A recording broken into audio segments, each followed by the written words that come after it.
sunny Cincinnati. It's a really sunny October day. Feels like summer in here. And today I wanted to do another video, this time on my blog for infidelity. So, just from my experience, the whole thing of infidelity for a couple is incredibly painful. Of course, for the person who didn't have the infidelity, but also for the person who was the unfaithful partner. I know they aren't who we usually want to give our sympathy to or understanding, but the ones who've come into my office, I know, are struggling like hell and feeling very despondent and realize what they have done and can't figure out why the hell they did it.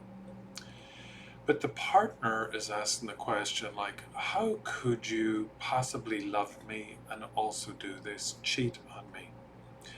And so it sort of undercuts all that they've believed in, or a lot of what they've believed in about the marriage, and, and they feel violated. And the bonds of the marriage or the relationship have definitely been violated. And that person wonders, can they ever trust that partner again? They never expected this, usually. And there's immense pain.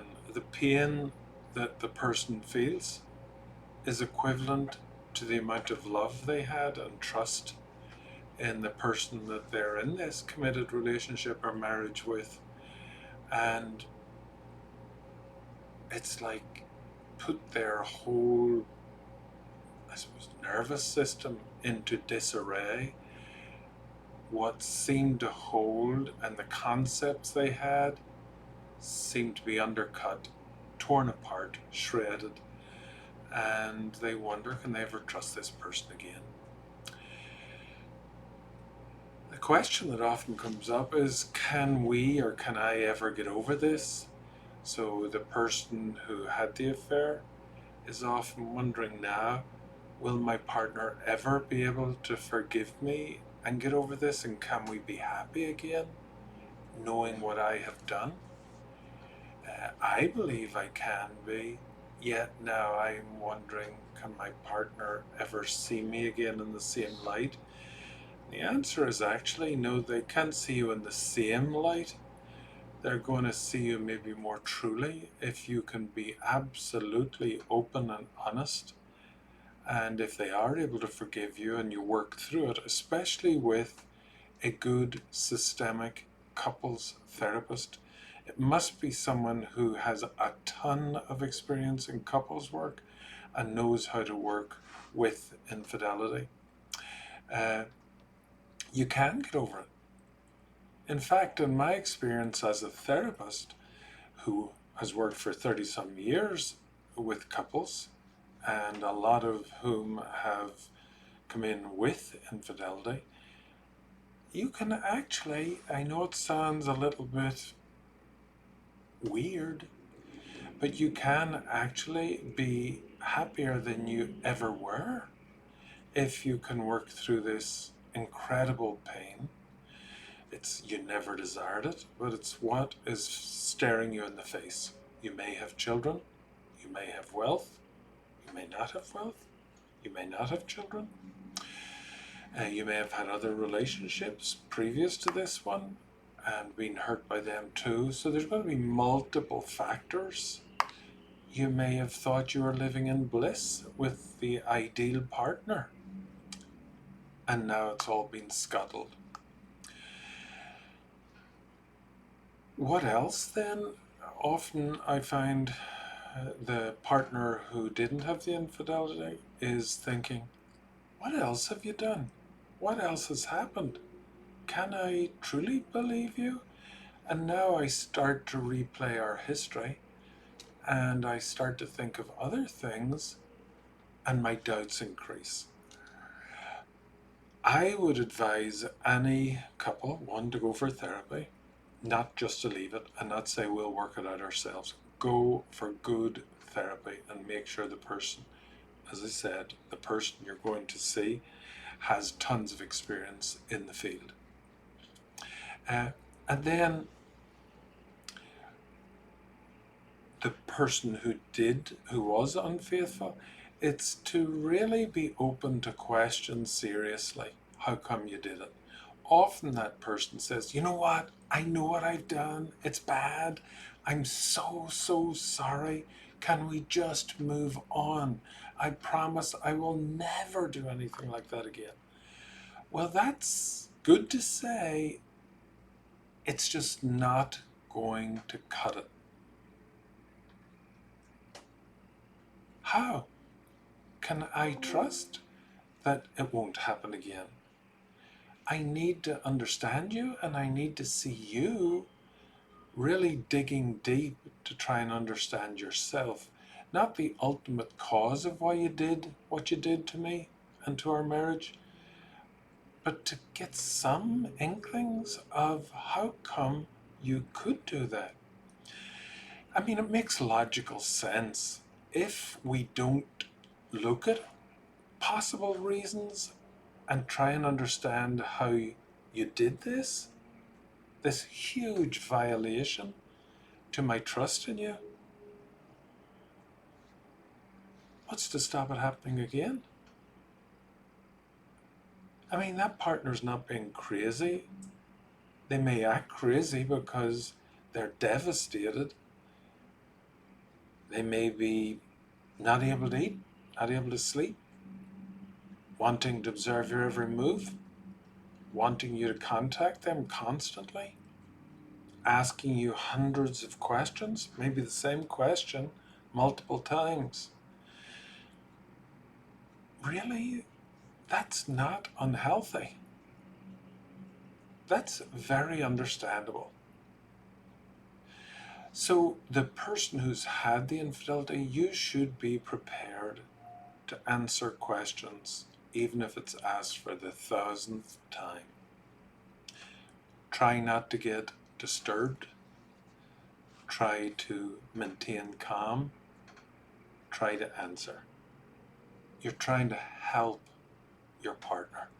It's not, the partner's not persecuting you. If they are, that's not good. They're trying to assuage some of their incredible fears.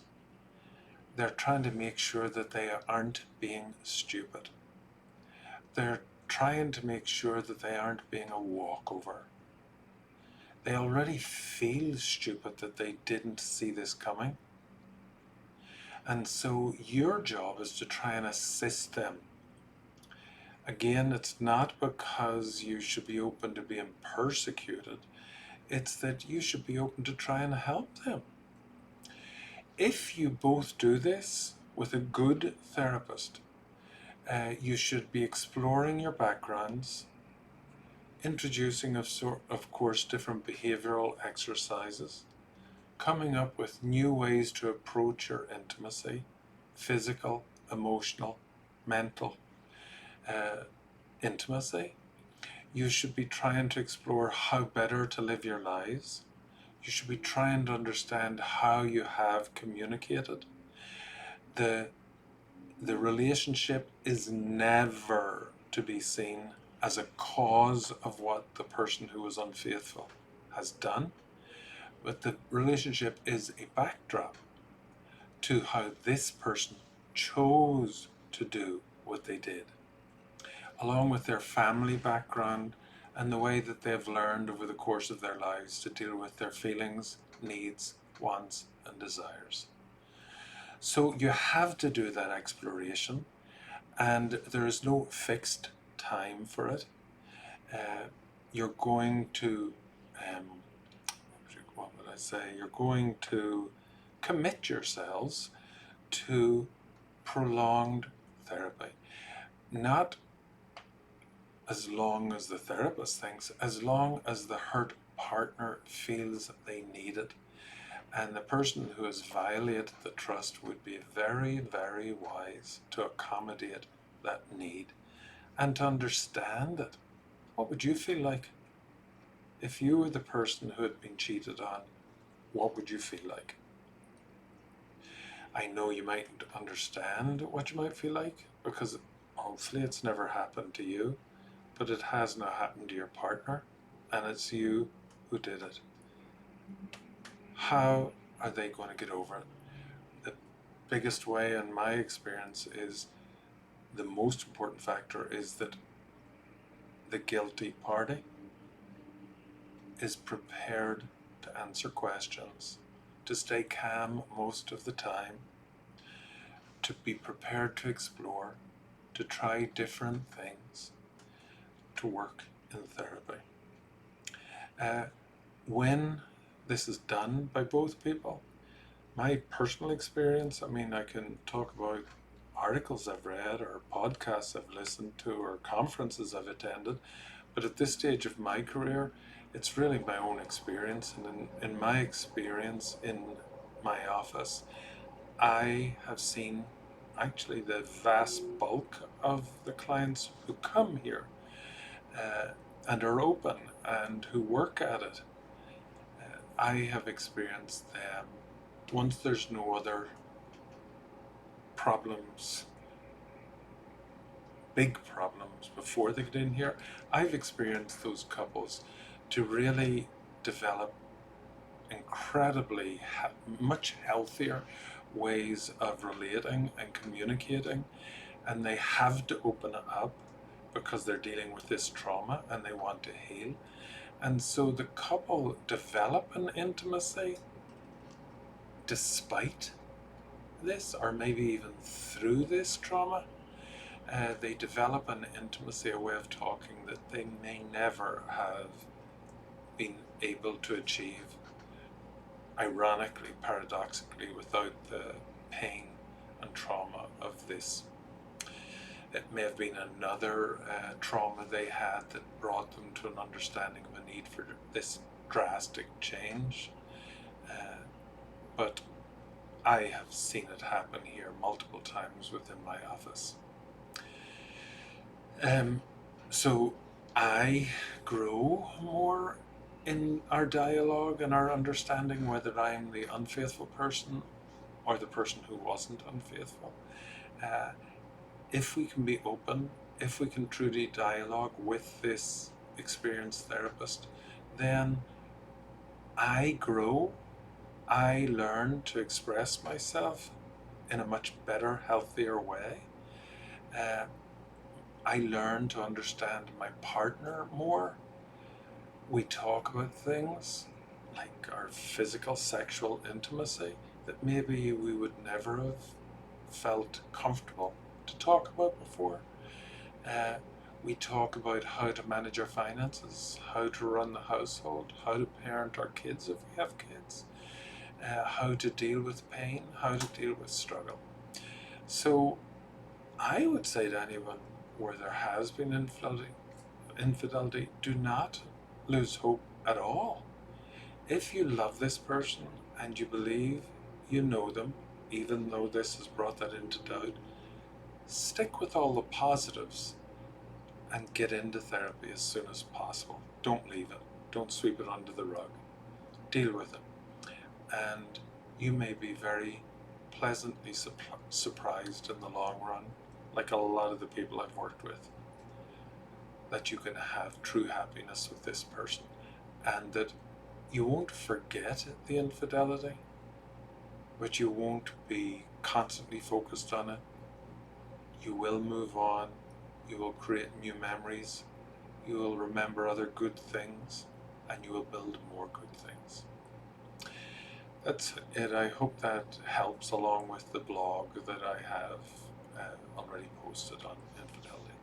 Thank you for listening, and I hope it helps.